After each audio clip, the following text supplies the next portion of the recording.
Assalamualaikum, hello everyone and welcome to IQ Star Education. In this video, we will be learning about the next part of the chapter number 8, cell biology and biotechnology का जो next part है वो इस video में हम cover करेंगे। तो last video में हमने कुछ टर्म्स देखे जिसमें से फर्स्ट टर्म थी साइटोलॉजी, जो कि that is nothing but the study of cells. Then comes the stem cells ऐसे टाइप के सेल्स है जो कि tissues and various type of organs को गिव राइज करती है। And the next term was the biotechnology, जो कि मेन चैप्टर था। बायोटेक्नोलॉजी में भी हमने ऐसे टर्म्स देखे, उसके यूजेस देखे एंड उसके मेन एरियाज देखे जो कि बायोटेक्नोलॉजीज में इंक्लूड होते हैं। एंड ऑल्सो हमने उसके बेनिफिट्स भी देखा था और उसके कमर्शियल एप्लीकेशंस जो कि मेन चैप्टर है, मेन पार्ट है चैप्टर का, उसमें हमने कवर किया था। तो उसे कमर्शियल एप्लीकेशंस में हमने कुछ ऐसे देखा था कि कुछ पॉइंट्स हमने पहले देखे थे और 3-4 पॉइंट्स थे जो कि बचे हुए हम इस वीडियो में कवर करेंगे। तो पहले के वीडियो में हमने उसका एप्लीकेशंस में ऐसा देखा था कि क्रॉप बायोटेक्नोलॉजी में कैसे यूज़ किया जाता है बायोटेक्नोलॉजी को। देन उससे हाइब्रिड सीड्स कैसे बनाए जाते हैं, जेनेटिकली मॉडिफाइड क्रॉप्स क्या होते हैं। देन अगेन उसके हमने एग्जांपल देखे थे जैसे कि BT cotton, BT brinjal is there, golden rice is there, उनमें क्या डिफरेंस है नॉर्मल क्रॉप से। देन एनिमल हस्बेंड्री में कैसे बायोटेक्नोलॉजी का यूज़ हुआ है, ह्यूमन हेल्थ में बायोटेक्नोलॉजी का क्या रोल था, वैक्सीन प्रोडक्शन एंड वैक्सीनेशन कैसे बनाया जाता है with the help of biotechnology, वो भी हमने देखा था। देन अगेन ट्रीटमेंट में कैसे यूज़ होता है, व्हाट आर द क्लोन्स, तो वो क्लोनिंग के टाइप्स भी हमने देखे थे। And further application will be covering into this chapter. तो देन उसके आगे का जो एप्लीकेशन है उसमें इंक्लूड है इंडस्ट्रियल प्रोडक्ट्स, यानी कि वाइड बायोटेक्नोलॉजी भी हम उसे बोलेंगे। तो wide biotechnology is nothing but the chemicals, simple chemicals which are used to produce alcohols and various products। तो ऐसे केमिकल्स जो अलग अलग प्रोडक्ट्स के लिए बनाने के लिए यूज़ होते हैं और वो इजी भी होते हैं। फॉर एग्जांपल अब यहाँ पे देखें कि अल्कोहल प्रोडक्शन के लिए ईस्ट का यूज़ किया गया है। तो ईस्ट का यूज़ करके अल्कोहल प्रोडक्शन किया गया है, जिसकी वजह से ये एक इजी प्रोडक्ट बनता, इजी प्रोसेस है एंड एज वेल इसमें जो टाइम है वो भी ज़्यादा कंज्यूम नहीं होता। तो ये एक इंडस्ट्रियल प्रोडक्ट हो गया जिसमें बायोटेक्नोलॉजी का रोल बहुत अच्छे से है। Then comes the environment and biotechnology. अब ऐसा बायोटेक्नोलॉजी जो एनवायरनमेंट में हर तरह का उसका हेल्प हो, यूजफुलनेस हो, तो उसे एनवायरनमेंट एंड बायोटेक्नोलॉजी के नाम से बोलेंगे।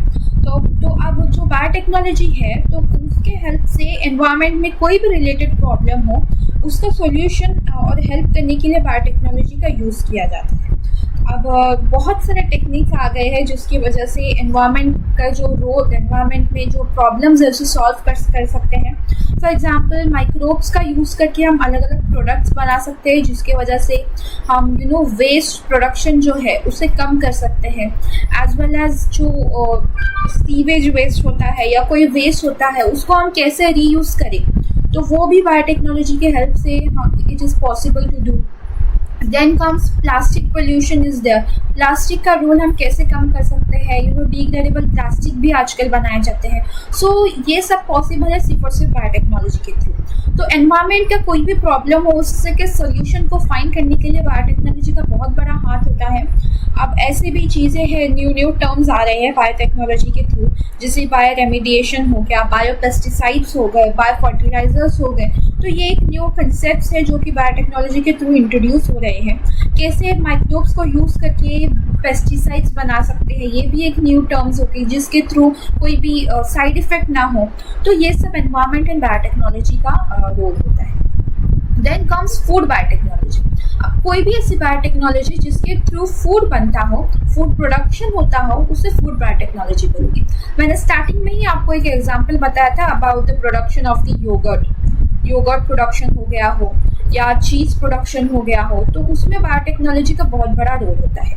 पहले सिर्फ बहुत कम टाइप के चीज़ होते थे, बट अभी बहुत सारे अलग अलग टाइप की चीज़ आने लगे, लाइक चेदार चीज़ हो गया या मोज़रेला चीज़ हो गया। तो ऐसे बहुत सारी चीज़ का प्रोडक्शन स्टार्ट हो गया है with the help of biotechnology. या बहुत सारे फ्लेवर्स के योगर्ट हो गए, तो ये सब पॉसिबल थ्रू सिर्फ बायोटेक्नोलॉजी के थ्रू ही है। Then comes the DNA fingerprinting. ये फिंगरप्रिंटिंग एक डिफरेंट टाइप की फिंगरप्रिंटिंग है, जो नॉर्मल फिंगरप्रिंटिंग होती है वो टाइप की फिंगरप्रिंटिंग नहीं, बट ये डीएनए फिंगरप्रिंटिंग है। यानी कि ये जो डीएनए का जो स्ट्रक्चर है उसे कैप्चर करता है।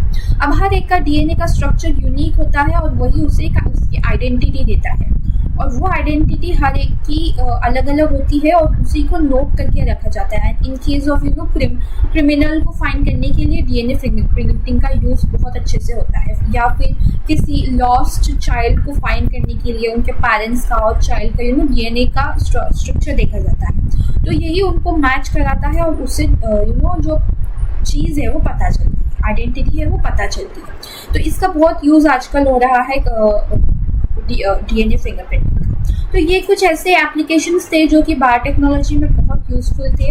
और भी इसके बहुत सारे एप्लीकेशंस हैं, बट आपको इतने ही एप्लीकेशंस दिए हुए हैं और ये बहुत इजी और इंटरेस्टिंग भी है। अब हम बात करते हैं कुछ ऐसे इंपॉर्टेंट स्टेजेस की जो कि एग्रीकल्चरल डेवलपमेंट में बहुत इसका काम आए हैं। एग्रीकल्चर को कैसे एक नेक्स्ट लेवल पे, एक नेक्स्ट स्टेज पे जाने के लिए इन चीज़ों का, इन ये स्टेजेस का बहुत ही ज़्यादा इम्पोर्टेंट है हिस्ट्री में भी, और आपके टेक्स्ट बुक में भी ये बहुत ज़्यादा इम्पोर्टेंट है एग्जाम पॉइंट ऑफ व्यू से भी। तो पहले आता है ग्रीन रिवॉल्यूशन। तो ग्रीन रिवॉल्यूशन एक ऐसा रिवॉल्यूशन था जो कि MS स्वामीनाथन ने इंडिया में लॉन्च किया था, और ये जो स्टार्ट हुआ था वो हुआ था 20th सेंचुरी में। और इसका मेन मोटिव यही था कि जो क्वालिटी और क्वांटिटी है क्रॉप्स की उसे इंक्रीज करना। ग्रीन रिवॉल्यूशन, इसके नेम में ही है green, which is related to the crops. तो क्रॉप्स का क्वांटिटी और क्वालिटी को इंक्रीज करने के लिए ये रिवॉल्यूशन लाया गया था। 20th सेंचुरी में पुअर बहुत ही हालत बहुत ख़राब थी, पुअर लोगों को खाने की बहुत नहीं मिल रहा था। उसकी वजह से ये रिवॉल्यूशन को स्टार्ट किया गया to increase the quantity and quality of the crops.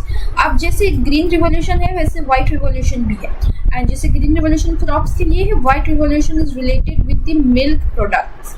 Milk और मिल्क प्रोडक्ट्स के लिए ये वाइट रिवॉल्यूशन को इंट्रोड्यूस किया गया था इंडिया में, और इसको इंट्रोड्यूस करने वाले थे डॉक्टर वर्गीस कुरियन। तो इन्होंने वाइट रिवॉल्यूशन का इंट्रोड्यूस किया था इंडिया में, और इसका अगेन यहाँ पे ये है कि मिल्क प्रोडक्ट्स और मिल्क की क्वांटिटी एंड क्वालिटी को इंक्रीज करना। अगेन यह फॉर न्यूट्रिशन के लिए और नरिशमेंट के लिए ही इसे इंक्रीज किया गया था। अब सभी को वो न्यूट्रिएंट्स मिलने चाहिए, इसकी वजह से ही वाइट रिवॉल्यूशन का इंट्रोड्यूस किया गया था in India. Now the blue revolution, जैसे कि वाइट मिल्क से था और ग्रीन क्रॉप से, वैसे ब्लू था ओशन एंड ओशन प्रोडक्ट्स, यानी कि सी प्रोडक्ट्स और जैसे फिशरीज हो गया। तो ये सब फिशरीज में भी, फिशेस में भी कंज्यूम करने के लिए बहुत न्यूट्रिएंट्स होते हैं जो कि सबको अवेलेबल नहीं था, उस ज़माने में बहुत ही कम था। तो ये ब्लू रिवॉल्यूशन को इंट्रोड्यूस किया गया एक प्रोग्राम के थ्रू जिसका नाम था नील क्रांति मिशन, जो कि 2016 में इंट्रोड्यूस किया गया था, नील क्रांति मिशन करके, NKM16। और इसमें बहुत मरीन फ्रेश वाटर के जो फिशरीज थे, जैसे कि रोहू हो गया, कैटला हो गया, या दूसरे फिशरीज प्रोडक्ट थे लाइक श्रिम्प, लॉबस्टर, उन्हें लार्ज स्केल पे कल्चर किया गया, और जिसकी वजह से फिशेस भी आप इजीली अवेलेबल होने लगे मार्केट में। तो ये कुछ थे रिवोल्यूशंस। अब आते हैं फर्टिलाइजर्स पे, जो कि एक एग्रीकल्चर को डेवलप करने के लिए बहुत ही ज़्यादा इम्पॉर्टेंट है। अब फर्टिलाइजर्स के भी दो टाइप्स आते हैं। पहला टाइप आता है वो ऑर्गेनिक होता है, ऑर्गेनिक फर्टिलाइजर्स करके, और दूसरा होता है वो केमिकल फर्टिलाइजर्स होता है। अब दोनों के भी अपने अपने यूजफुलनेस और कमी भी है, दोनों भी अच्छे हैं और दोनों में भी बुराइयाँ भी हैं। तो ऑर्गेनिक की बात हम जब करेंगे तो ऑर्गेनिक में एक ऐसा यूजफुलनेस है कि इसका कोई भी साइड इफेक्ट नहीं है, ना कि नेचर पे और ना ही ह्यूमन बीइंग पे कोई भी साइड इफेक्ट इसका नहीं है। ये बहुत अच्छा साइड इफेक्ट बिल्कुल नहीं है, और एक ये बहुत अच्छा प्रोडक्ट है जो कि आप कभी भी किधर भी एज अ फर्टिलाइजर यूज़ कर सकते हैं। बट इसका एक ये है कि ये बहुत स्लो है, ये टाइम कंज्यूमिंग हो सकता है। केमिकल फर्टिलाइजर्स का ये यूजफुलनेस होता है कि ये बहुत फास्ट होते हैं और जल्दी से ये रिएक्शन शुरू करते हैं, जिसकी वजह से डिजायर्ड प्रोडक्ट भी मिल सकता है। बट जैसे इसका फ़ायदा भी है, इसका नुकसान भी ये एक होता है कि ये डिकम्पोज नहीं होते, यानी कि ये एनवायरनमेंट में कहीं ना कहीं जाके नेचर को या एनिमल्स को उसका साइड इफ़ेक्ट झेलना पड़ता है। अब कहीं भी वो केमिकल फर्टिलाइजर्स का यूज़ हो, वो एट द एंड या तो ह्यूमन बींग के कंज्यूम करेगा या एनिमल्स कंज्यूम करेंगे, and at the and environment को एज वेल एज नेचर को या ह्यूमन बींग्स को उसका साइड इफेक्ट झेलना पड़ेगा। तो ऐसे दो टाइप के फर्टिलाइजर्स आपके टेक्स्ट बुक में दिए हुए हैं, ऑर्गेनिक एंड केमिकल। तो ये थे कुछ टाइप के फर्टिलाइजर्स जो कि एग्रीकल्चर में यूज़ होते हैं और आपके डिटेल में आपके टेक्स्ट बुक में दिया हुआ है।